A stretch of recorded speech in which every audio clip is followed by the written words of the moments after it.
যারা অপরাধী তাদের সর্বোচ্চ সাজা হোক, আমরাও সেটা চেয়েছিলাম। কিন্তু রাজ্য সরকারের এই তাড়াহুড়োটা অত্যন্ত সন্দেহজনক। রাজ্য সরকারের এই তাড়াহুড়োটা দেখে মনে হচ্ছে ওরা তাড়াতাড়ি সঞ্জয়ের মুখটা কেন যেন বন্ধ করে দিতে চাইছে। কালকে যদি আপনারা অর্ডারটা ভালো করে পড়েন তাহলে দেখবেন বিভিন্ন জায়গায় তথ্য প্রমাণ লোপাট, আরজি করের সেই ক্রাইম সিনের বিষয়, সমস্ত কিছু তথ্য প্রমাণ লোপাটের বিষয় কিন্তু বারবার উঠে এসেছে। অতএব কালকেরটা শেষ নয়, this is just the beginning. আমার মনে হয় পরবর্তী সময় এই মামলা সুপ্রিম কোর্ট যেহেতু সুমোটো দেখছে, আমরা আশা করছি সুপ্রিম কোর্ট এই যে এই অ্যাঙ্গেলগুলো, অর্থাৎ তথ্য প্রমাণ লোপাট থেকে শুরু করে আরও যেগুলো ঘটেছে, পুলিশের ভূমিকা, এই সমস্ত কিছু নিয়ে আগামী তদন্তের, এই অ্যাঙ্গেলের তদন্তের জন্য নির্দেশ দেবে তদন্তকারী সংস্থাকে।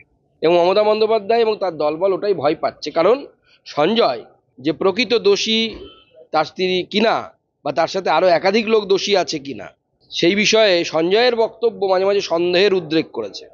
কখনো সে বলেছে পুলিশ তাকে মুখ খুলতে দিচ্ছে না, রাজীব কুমারের মতো পুলিশের ডিজির নাম তার মুখে এসছে।